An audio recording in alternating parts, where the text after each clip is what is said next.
episode number 41.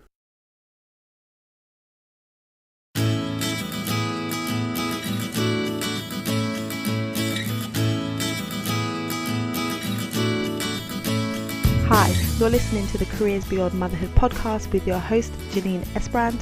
I'm here to help working mums like you to thrive in your careers and in motherhood. I share tips, strategies and inspirational conversations with awesome women to help reduce the struggle in your juggle. Time for a say, Mummy. Hello, and welcome to the show. How are you? How are you doing? I hope well.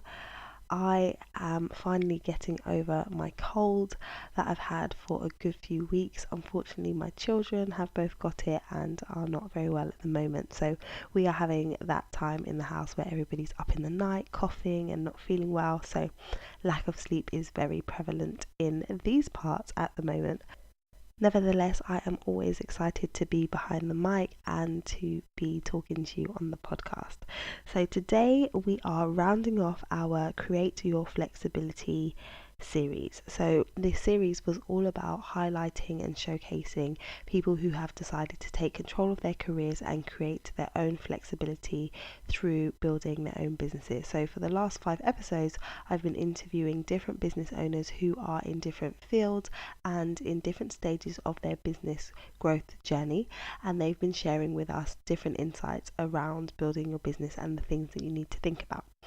So to round off that whole series, today I am going to be sharing with you my top tips for building a business whilst on maternity leave. So if you are somebody who's thinking about getting started or you are building your business, then you're definitely going to find this episode useful. Now, I launched my coaching business on my first maternity leave. So I was on maternity leave from my corporate lawyer job and decided once I had settled into motherhood that this was a time where I could focus on building my coaching business.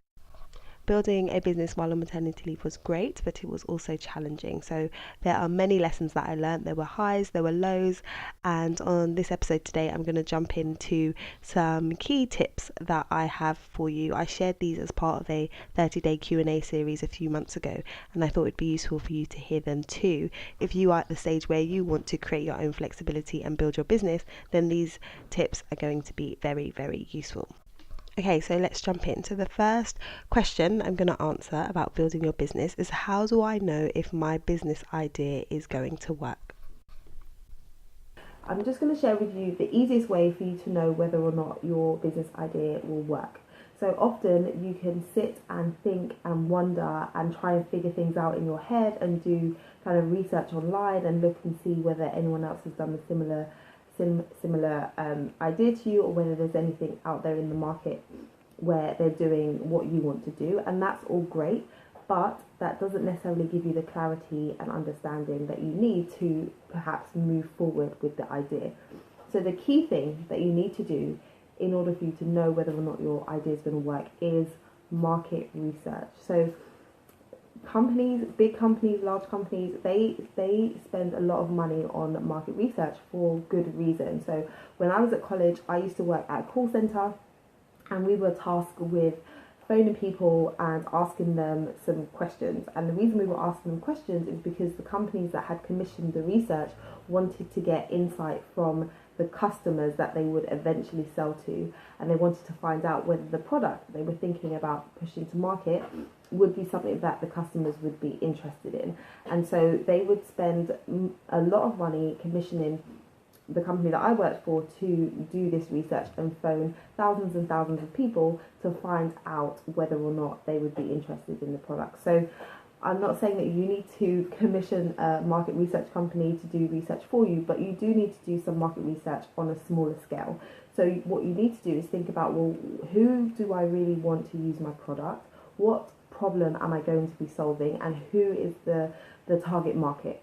And once you identify who your target market is, then you want to get out and you want to speak to people. So you want to start speaking to those people in your target market about your idea, about the concept that you're going to put out, or the product that you're going to put out, or the service that you're going to be offering, and just see what their reaction is. Find out from them what their thoughts are, ask them specific questions about what their challenges are around the area that you're looking to build your business.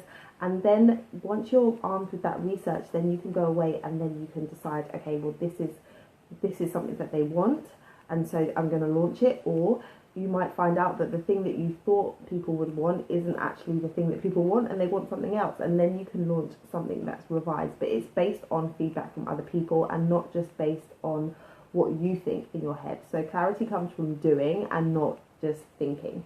So I want to encourage you, if you have an idea, don't just sit on it, get out there, start talking about it, asking questions, finding the people that would be your clients in the future, potentially, and find out from them whether it's something they're interested in. And that's the easiest way for you to figure out whether this is a viable idea for a business. So when you get past the initial idea phase, you may struggle to figure out where you should be going next and what support you need in your business to help you figure out what your plan of action is. So we're going to talk about the different types of support available and what may be the most useful for you depending on the stage that you're at.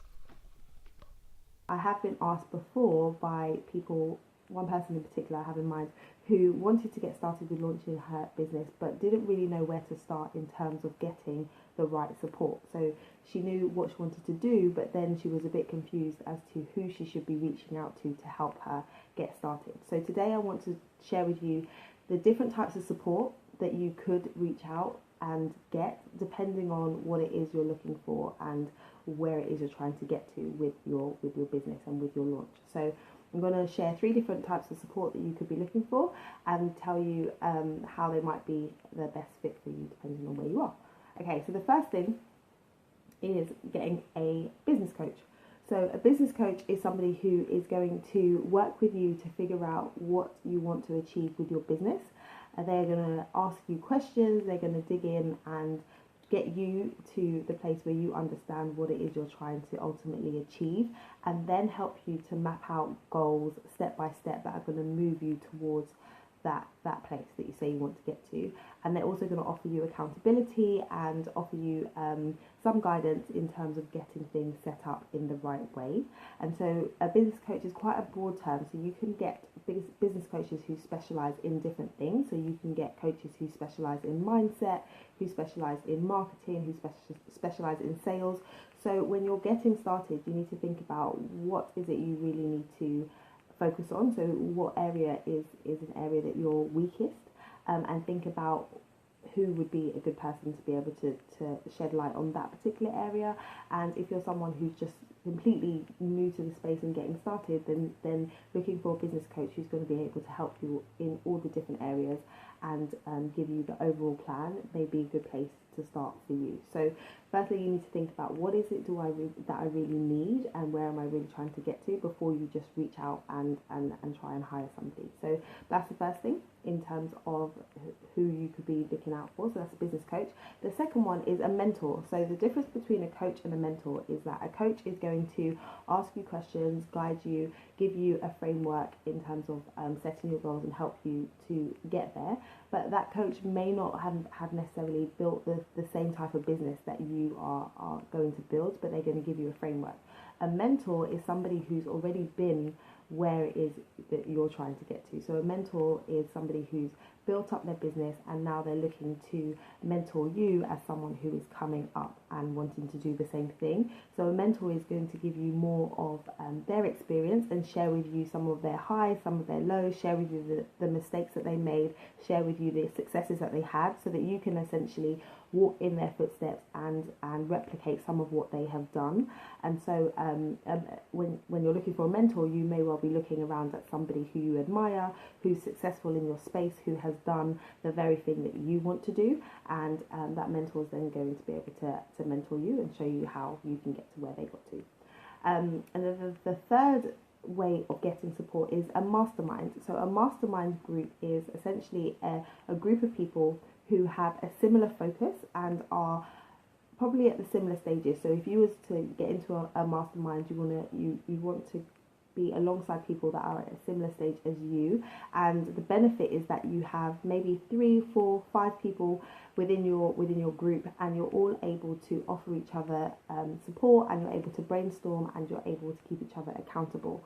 And so you have a safe space where you can go and share what your struggles are with your business, what your wins are, and then you can be getting feedback from your peers, so people that are going through it with you at the same time. So there is a benefit from having all three of these types of people when you're starting your business. But I would say working with a coach is definitely a good start, because that person is going to be able to give you the framework and help you work through step by step where you're trying to get to. But those are the ways that you can get support, and it's good to have various different people around you when you are starting your business, because it's not going to be easy, but it's definitely worth it. So if you are looking to start, then think about who it is you should be getting in your corner.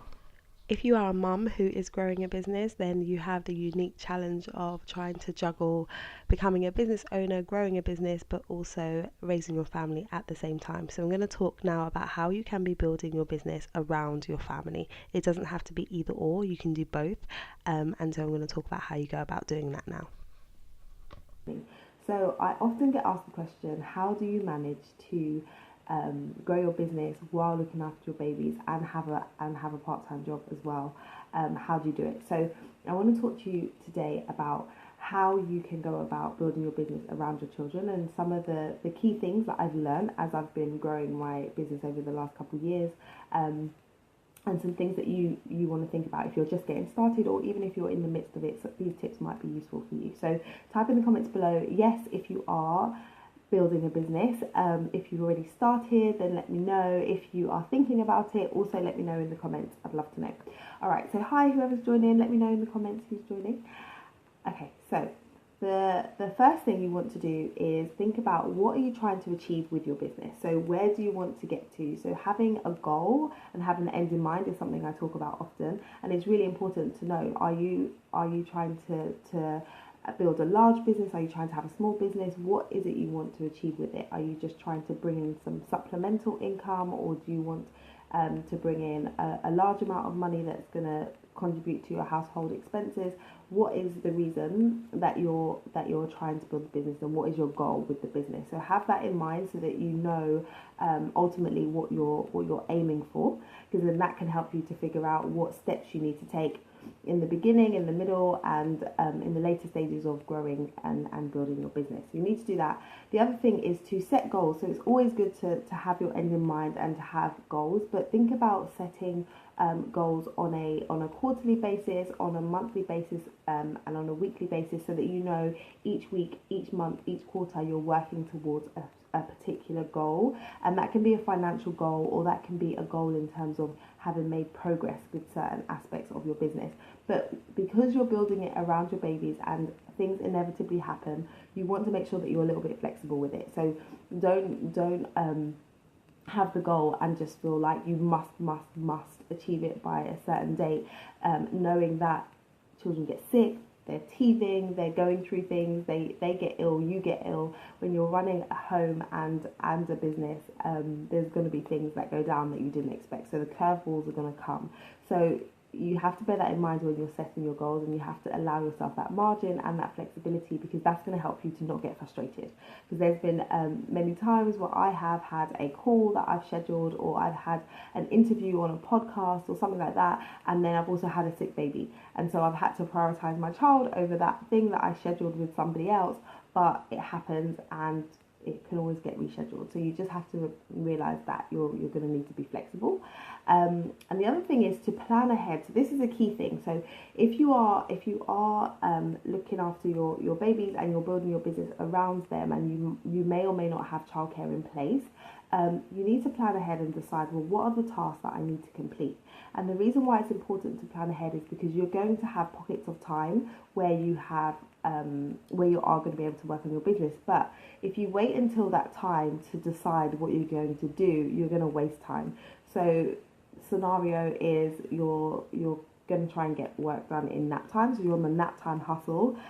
Your baby naps for maybe or your toddler naps for maybe an hour, hour and a half, if you wait until the nap time and you sit down at the beginning of the hour and you think, okay, what am I going to do? Your brain is going to jump all over the place. You're going to say, oh, should I send an email? Should I work on my website? Should I follow up with that person that I spoke to? Should I do some research? And by the time your brain's jumped all around to try and decide what you're going to do, you've missed half an hour. Half an hour's gone past. So that would have been valuable focused time that you could have had.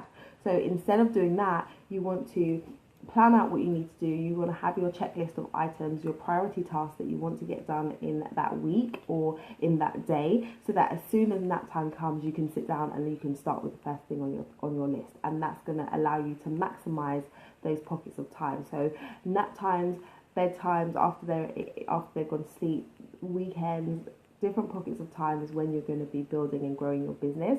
So you need to decide when those times are going to be, and then you need to decide, well, what am I going to do in those precious moments to help move my business forward.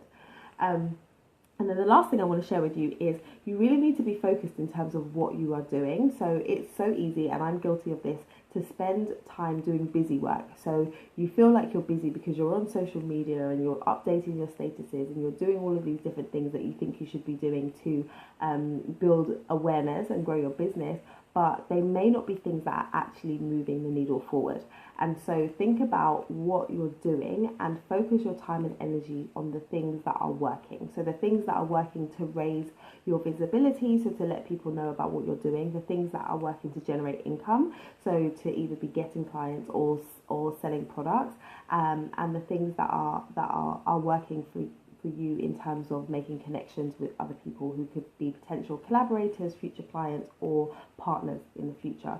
So you want to focus your energy on those things and not the things that seem like nice to do's, but aren't actually moving things forward, because you have limited time, because you have other commitments. So you're not in the position where you're, a business owner who is solely focused on growing their business so they can get involved in all of the things. You need to be thinking about the key things that you should be getting involved with right now. So those are the main things that you need to be focused on, or that are going to help you if you are building your business around babies.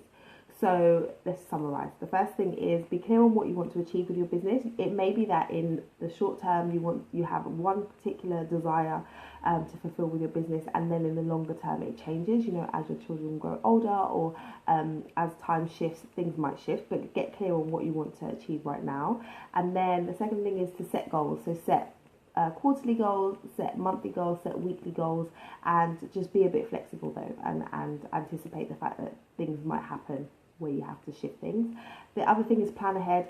Know what it is you want to get done, say at the beginning of the week, so that when you have your precious moments to work, you can actually get down to work and get going and not waste time. And the last thing is to focus your energy on the things that are making a difference in terms of growing your business. So don't try and do everything and be everywhere doing everything. You want to focus on the things that are going to make a difference. So those are my tips for you in terms of building your business around your babies. It's absolutely possible. You just have to have some strategy and some focus and get it done. As your business gains traction and you are more busy delivering your service or product, there will come a time where you need to hire a team and you need to have people helping you to achieve your business goals. And so I'm going to talk now about when is the right time to hire and when is the right time to be thinking about expanding your team. So this question came up because I went to a conference last week and I was speaking to a fellow coach at the conference, and we were talking about business and how things are going, and she was saying that there are some areas in her business that she doesn't really enjoy doing, and she doesn't get to do those things. They're important tasks, but she doesn't get around to doing them, and she also doesn't like doing them. And so she was saying that she's thinking about hiring somebody to come in and do those tasks. And so she was saying, when do you think is a good time to hire someone? So I'm going to answer that question now. So when you're getting started with your business, it's likely that it's all on you. So if you're a mum who's starting business on maternity leave, or you've decided not to go back to work and you're starting your business, you're probably a one woman show. So you're trying to do everything. And the thing is, you either there's two. It's going to cost you either way in terms of building your business. So you either are going to be spending a lot of time, or you're going to be spending money. So if you have a lot of time available, which might be unlikely if you're a mum and you're juggling loads of things, then you can dedicate time to be doing everything yourself. So you're looking at doing your marketing, you're looking at developing your product or your service, you're looking at doing social media, your finances, wearing all the hats when it comes to running a business. But if you are in the position where you do have some income coming in your business and you have some money that you're able to spend, then you could spend that money and allow somebody else to help you with some of those tasks, so take some of those things off of your plate. And it's a good idea for you to be able to send the things that you don't enjoy doing or that you're not particularly good at to somebody else who is good at those things. So it's good to hire somebody, at least one person, that can be supporting you and helping you, because ultimately it's going to be more efficient. So while you are doing other things, whether that is in the business or not, they can be working as well and getting things done, and they may do some things better than you. If you're wearing all the hats, it's unlikely that you're going to be good at everything, so you can hire somebody who is excelling in an area that's your weakness. So that's why it's good to know what your strengths are, so you know that you can focus on your area of strength, and then you can get someone in the team that can fill in the gap where you have weaknesses. So you might be thinking, okay, but where do I find somebody to hire, and I'm not in the position where I want to hire a full-time employee? Well, you don't need to. So there's a lot of people that offer their services as contractors, and you can hire a virtual assistant. So that is essentially an assistant who specializes in different areas of admin, who can come in and can help you in your business. So it doesn't have to be somebody working for you full time. They might just do a few hours a week for you, but in those few hours they can get a lot of tasks done to help you move forward in your business. So you can look for a local VA, somebody who's in your area, somebody who is in another country, because if you're working virtually, you can work it out so that you don't necessarily have to be in the same vicinity. And so you can explore that. You can look at ways that you can start getting somebody to help you. Start slowly, get someone to help you a few hours, and then you can up that as time goes on.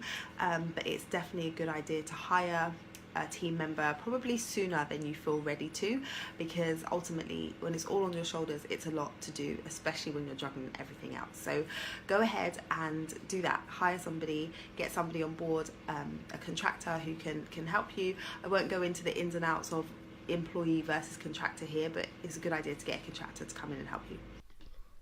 So those are some top tips for you. I have lots more insights that I could possibly share from my experience growing my own business, and also as my time as a corporate lawyer, I advise lots and lots of businesses who were at different stages in their journey. So if you want to hear more and connect more with me, you have questions, then come over to our free Facebook group, which is the Careers Beyond Motherhood community, and I would love to hear more about what you're doing and connect with you there. So you can head over to lightbotscoaching.com/Facebook, and you can grab the link to come over and join the community.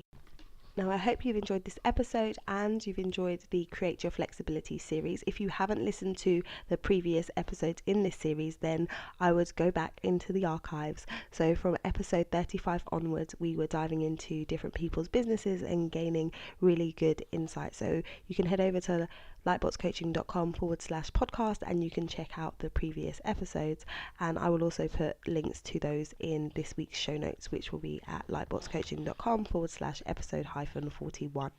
So it's been awesome diving in and learning from so many different people about their journeys and how they've gone about building their businesses and creating the flexibility that they require.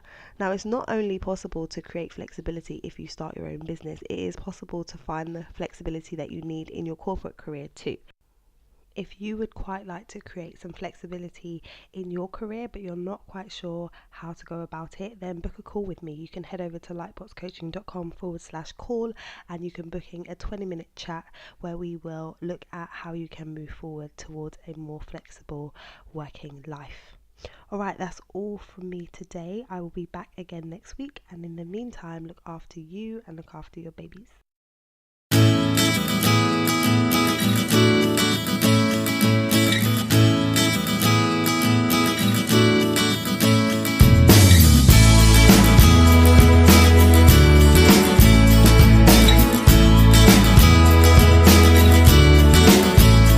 This podcast features music from Sound.